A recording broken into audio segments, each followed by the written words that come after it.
Я есмь Николай Рерих, пришедший к вам для того, чтобы дать свое очередное послание. Многое изменилось со времени нашей последней встречи, и изменилось не в лучшую сторону.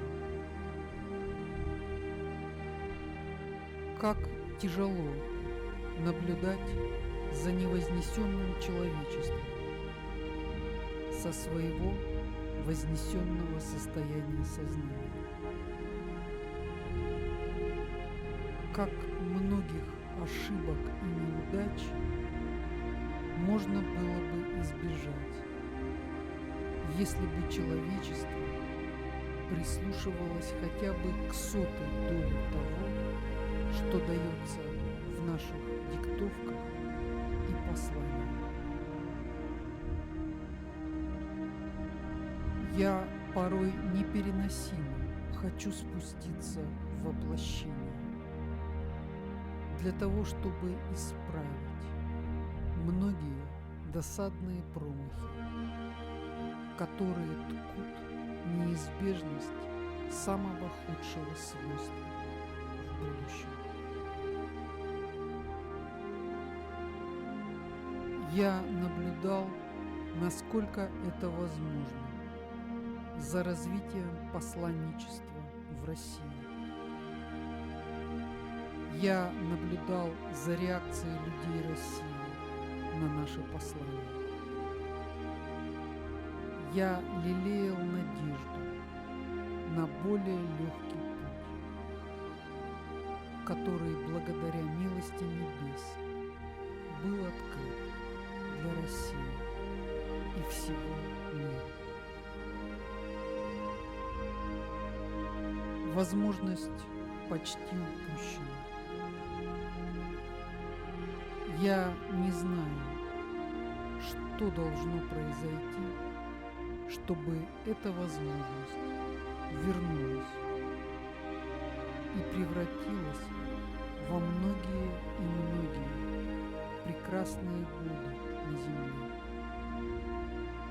во время которых в воплощение смогут спуститься прекрасные души, одаренные талантами и совершившие много славных дел в прошлом.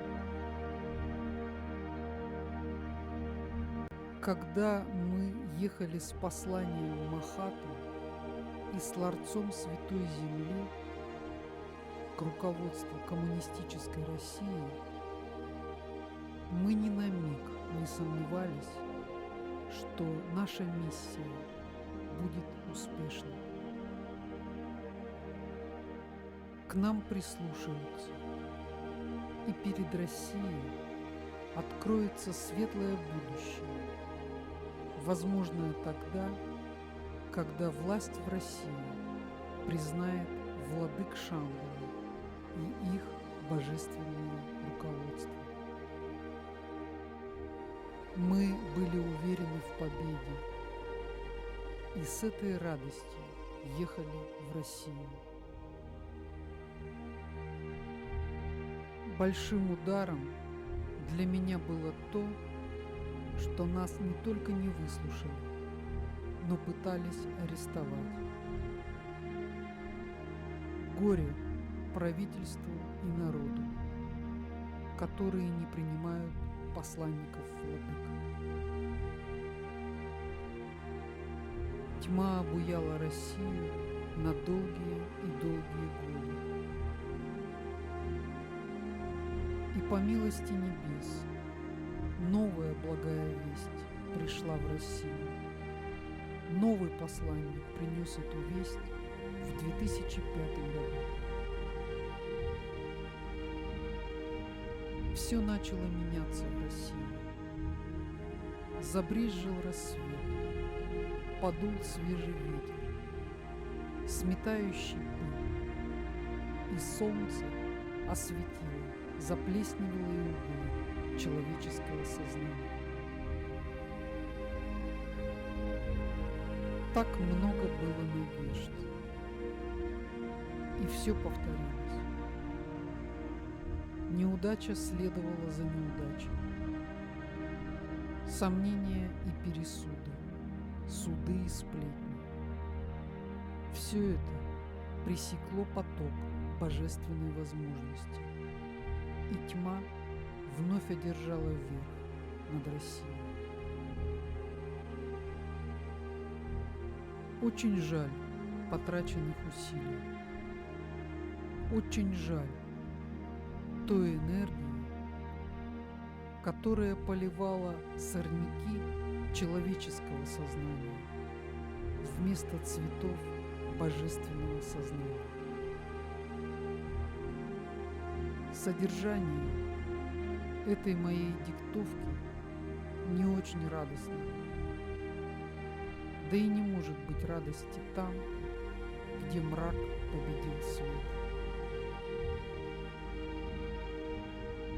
Единственная возможность, которая продолжает быть открытой, это возможность роста божественного сознания в умах и сердцах людей.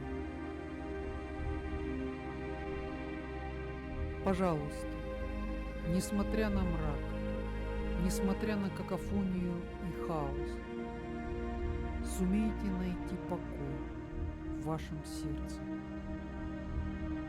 Сумейте возвыситься над мирской суетой и окружающим мраком и скажите: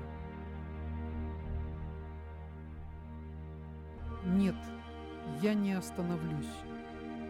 Ничто не остановит меня.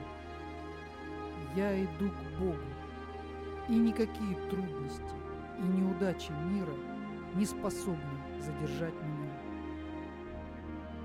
Я разожгу огонь в моем сердце. Я никогда не поверну назад. Я буду идти вперед и вперед, и ничто не остановит меня, потому что я иду с Богом.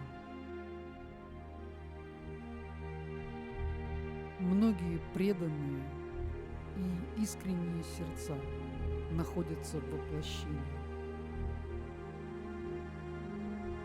и их свет иногда пылает так мощно во тьме мира, что кажется, что все еще может измениться, все еще можно вернуть на благоприятный путь.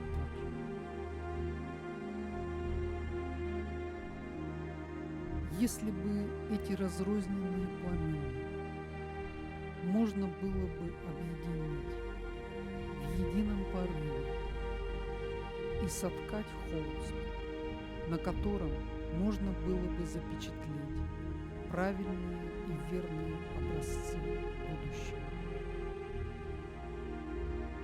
Как бы я хотел вам помочь.